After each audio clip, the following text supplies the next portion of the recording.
بسم اللہ الرحمن الرحیم۔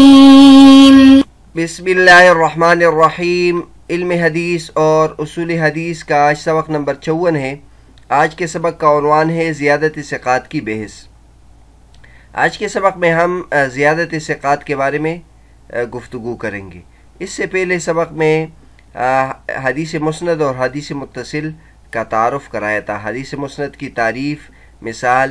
اور حدیث متصل کی تعریف اور مثال، اور پھر متصل کی دو قسمیں، متصل مرفوع، متصل موقوف، اور آخر میں یہ ذکر کیا تھا کہ کیا قول تابعی کو بھی متصل کہہ سکتے ہیں کہ نہیں۔ آج کے سبق میں ہم ثقات کی زیادت سے متعلق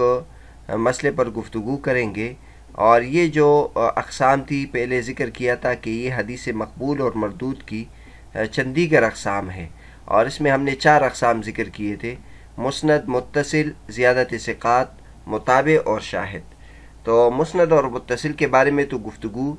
گزر چکی ہے، اور یہ مقبول اور مردود دونوں کی اقسام ہے، یعنی اس میں یہ کسی صرف مقبول کے ساتھ خاص نہیں ہے یا صرف مردود کے ساتھ خاص نہیں ہے، بلکہ اس کے ساتھ اس کا تعلق نہیں ہوتا ہے، اس کا تعلق دیگر امور کے ساتھ ہے۔ تو مسند متصل کے بارے میں پچھلے سبق میں تفصیل گزر چکی ہے۔ آج کے سبق میں ہم زیادت ثقات کے بارے میں بات کریں گے، اور انشاءاللہ اگلے سبق میں متابع اور شاہد کے بارے میں گفتگو کریں گے۔ زیادت ثقات کی بحث میں ہم زیادت ثقات کا مطلب بیان کریں گے، زیادت ثقات کی جگہ بیان کریں گے کہ وہ متن میں بھی ہو سکتا ہے، سند میں بھی، اور پھر متن میں زیادتی کی جو 3 صورتیں ہیں وہ ذکر کریں گے۔ پہلی صورت یہ ہے کہ زیادت میں منافات نہ ہو، دوسری صورت یہ ہے کہ زیادت میں منافات ہو، اور تیسری صورت یہ ہے کہ بالکلیت منافات نہ ہو۔ سند میں زیادتی کی صورت میں ائمہ کے بارے میں، ائمہ اس میں کیا اختلاف رکھتے ہیں وہ بیان کریں گے، اور پھر مثال بھی اس کی ذکر کریں گے۔ چنانچہ سب سے پہلے ہم زیادت ثقات کا مطلب ذکر کرتے ہیں۔ زیادت ثقات کا مطلب یہ ہوتا ہے کہ کسی حدیث میں کسی راوی کی طرف سے کچھ الفاظ کا اضافہ ہونا۔ ظاہر ہے جو حدیث ہم تک پہنچتی ہے اس کو ایک شیخ سے کئی روات نقل کرتے ہیں، لیکن ایک شیخ سے کئی روات کبھی کبھی ان کے درمیان الفاظ کی تبدیلی ہوتی ہے۔ ایک شخص مختصر نقل کرتا ہے، دوسرا زیادہ نقل کرتا ہے، تو اگر اور وہ جو نقل کر رہا ہے وہ ثقہ بھی ہے، تو کیا ثقہ راوی اس کی زیادت مقبول ہے؟ پیچھے ہم نے تفصیل کے ساتھ بیان کیا کہ ثقہ راوی کی حدیث صحیح ہوتی ہے، لیکن اب سوال یہ ہے کہ ثقہ راوی اگر دوسروں سے اضافی نقل کرے، زیادہ نقل کرے، تو اس کا کیا حکم ہے؟ آج کے سبق میں یہ بتائیں گے۔ پھر جو زیادت ہوتی ہے اس کی دو صورتیں ہوتی ہے، یا متن میں اضافہ ہوتا ہے اور یا سند میں۔ متن میں اضافہ کسی جملے کا اضافہ ہوتا ہے یا کسی کلمے کا اضافہ ہوتا ہے، آگے اس کی مثال انشاءاللہ آ جائے گی۔ اور سند میں اضافے کی صورت یہ ہوتی ہے کہ ایک شخص موقوف نقل کرتا ہے اور یہ اس کو مرفوع نقل کرتا ہے، ایک صحابی کے قول کے طور پر نقل کرتا ہے، اور دوسرا جو ہے وہ اس کو نبی کریم صلی اللہ علیہ وسلم کے قول کے طور پر نقل کرتا ہے، یا ایک اس کو متصل نقل کرتا ہے اور دوسرا اس کو منفصل نقل کرتا ہے۔ تو اب جو متصل نقل کرتا ہے وہ زیادت کر رہا ہے، یا جو مرفوع نقل کر رہا ہے وہ زیادت کر رہا ہے، تو اس کا کیا حکم ہے؟ اس کے بارے میں ہم تفصیل سے بیان کریں گے۔ تو جیسے کہ پہلے بتایا تھا کہ جو زیادت ہے اس کی 2 قسمیں ہیں، یا تو متن میں ہوگی اور یا سند میں۔ تو متن کی جو زیادت ہے، پھر ابن صلاح رحمۃ اللہ علیہ نے اس کی 3 قسمیں بیان کی ہے۔ سب سے پہلی قسم وہ ہے کہ متن میں ایسی زیادت ہو جو ثقہ اور اوثق راوی کی جنہوں نے نقل نہیں کیا ہے، ان دونوں کے درمیان منافات نہ ہو، تضاد نہ ہو، تناقض نہ ہو، تو ایسی زیادت کا حکم یہ ہے کہ یہ مقبول ہوگی۔ بہت مرتبہ ایک حدیث میں کچھ جملوں کا یا کچھ تفصیلات کا اضافہ ہوتا ہے، لیکن وہ جس میں اس کا اضافہ نہیں ہے اس کے خلاف یہ بنتا نہیں ہے، تو اب اس کو قبول کیا جائے گا۔ جیسے مثلا یہ ایک حدیث ہے، حضور صلی اللہ علیہ وسلم فرماتے ہیں اذا ولغ الكلب في اناء احدكم فليغسله 7 مرار، کہ جب کتا برتن میں منہ ڈالے تو اس کو 7 دفعہ دھو۔ اب ابو رضی اللہ تعالیٰ عنہ سے یہ حدیث ابو صالح نے نقل کی ہے، انہوں سے علی بن مصر نے نقل کی ہے، تو کئی حضرات نے اس حدیث کو نقل کی ہے، لیکن جب علی بن مصر ابو صالح عن ابی ہریرہ سے نقل کرتے ہیں تو اس میں اس بات کا اضافہ کرتے ہیں فلیرقہ، کہ جب کتا منہ میں برتن میں منہ ڈالے تو اس کے بعد اس پانی کو گرا دو اور اس کو 7 دفعہ دھو لو۔ تو دیگر جو حضرات ہیں وہ اس طریقے سے نقل کرتے کہ 7 دفعہ دو، بیچ میں گرانے کا ذکر نہیں کر رہے ہیں، اور یہ اس طریق میں گرانے کا بھی ذکر ہے۔ تو ظاہر ہے جن حضرات نے گرانے کا لفظ ذکر کیا ہے وہ دیگر حضرات کے منافی نہیں ہیں، کیونکہ ان کے نزدیک اگرچہ اس جملے کا ذکر نہیں ہے لیکن یہ اس میں پوشیدہ ہے اور یہ اس میں مراد ہے، تو لہٰذا اس میں منافات نہیں ہے۔ زیادت کی دوسری قسم یہ ہے کہ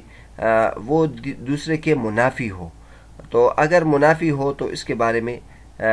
یہ کہتے ہیں کہ یہ زیادت مردود ہوگی، اور اس کی تفصیل ہم نے شاذ میں ذکر کی تھی۔ شاذ میں ہم نے تعریف کیا تھا کہ ثقہ راوی اوثق کی مخالفت کرے، تو وہ خود ثقہ ہے اور وہ اوثق کی مخالفت کر رہا ہے، تو اس کی وجہ سے اس کی حدیث ضعیف ہو جائے گی۔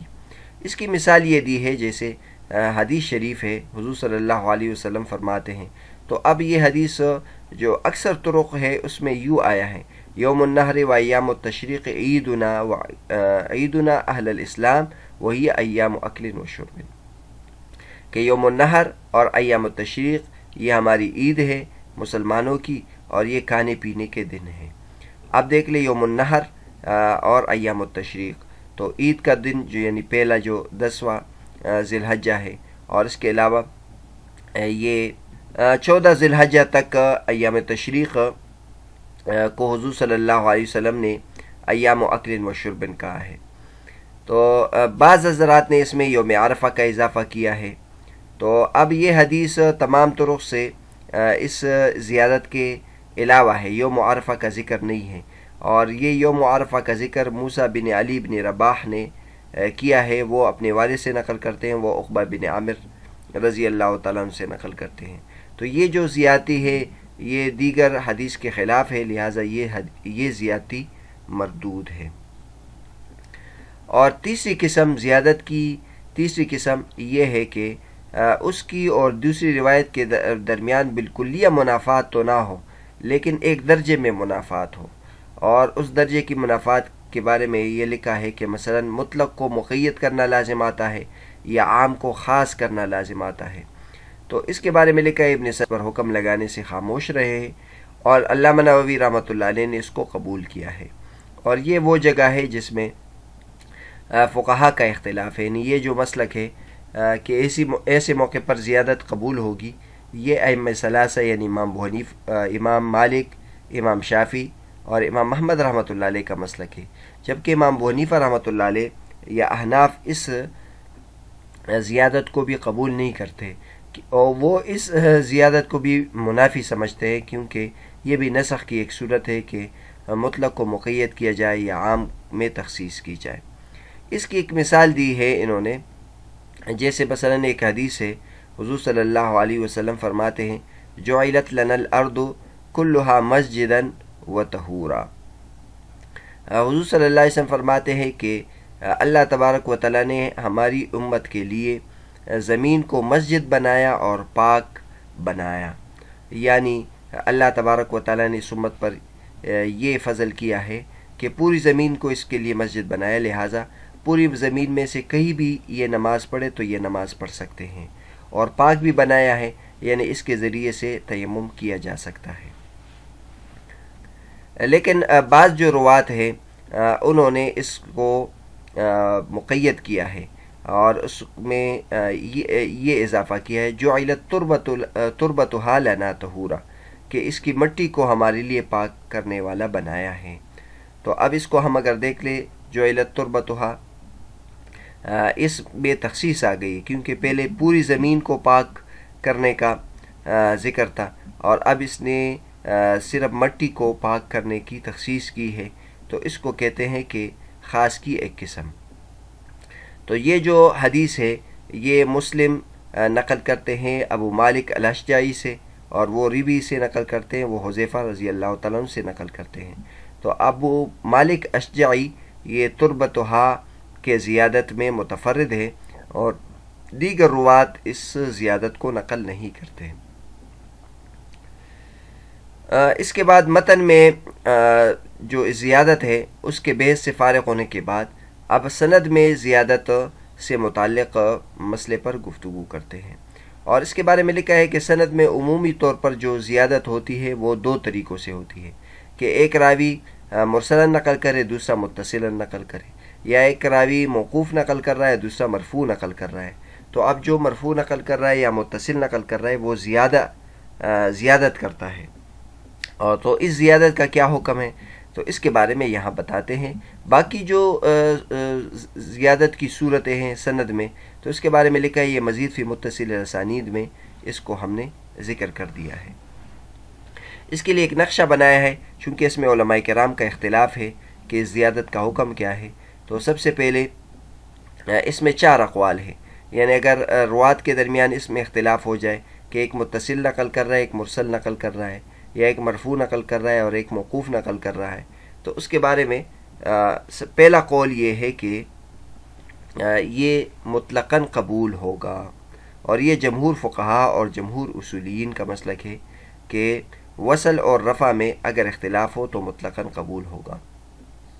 دوسرا قول یہ ہے کہ زیادت رد کی جائے گی، اور یہ اکثر محدثین کا قول ہے کہ اگر کسی حدیث میں یہ اختلاف ہو جائے کہ بعض اس کو مرسلاً نقل کرتے، بعض اس کو موقوفاً نقل کرتے ہیں، تو اکثر جو محدثین ہیں وہ اس زیادت کو رد کرتے ہیں۔ تیسرا قول یہ ہے کہ اکثریت کا اعتبار ہے، یہ بعض محدثین کا قول ہے۔ اور چوتھا قول یہ ہے کہ احفظ کا اعتبار ہے، جس نے زیادہ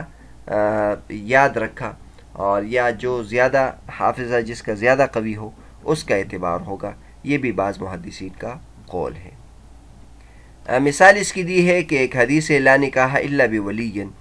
نکاح جائز نہیں ہے مگر ولی کی اجازت سے، تو اس کو متصلاً اور مسنداً بعض حضرات نے نقل کیا ہے، اور وہ ہے یونس بن ابی اسحاق، وہ ابو اسحاق سے نقل کرتے ہیں، اور بعض حضرات اس کو اس طریقے سے نقل کرتے ہیں، سفیان ثوری ابو اسحاق سے نقل کرتے ہیں اور وہ مرسلاً نقل کرتے ہیں۔ تو بہرحال آج کا جو ہمارا سبق تھا، سبق نمبر 54، وہ زیادت ثقات سے متعلق تھا، جس میں ہم نے زیادت ثقات کا مطلب بیان کیا اور زیادت ثقات کی جگہ بیان کی کہ کبھی متن میں ہوتا ہے، کبھی سند میں، اور اس کے بعد متن میں زیادت کی 3 صورتیں ذکر کی۔ پہلی صورت یہ ہے کہ زیادت میں منافات نہ ہو، دوسری صورت یہ ہے کہ زیادت میں منافات ہو، اور تیسری صورت یہ ہے کہ بالکلیہ منافات نہ ہو، اور پھر سند میں زیادتی کی صورت میں ائمہ کا اختلاف ذکر کیا، اور آخر میں مثال بھی ذکر کی۔ اگلے سبق میں ہم متابع اور شاہد کے بارے میں تفصیل ذکر کریں گے انشاءاللہ۔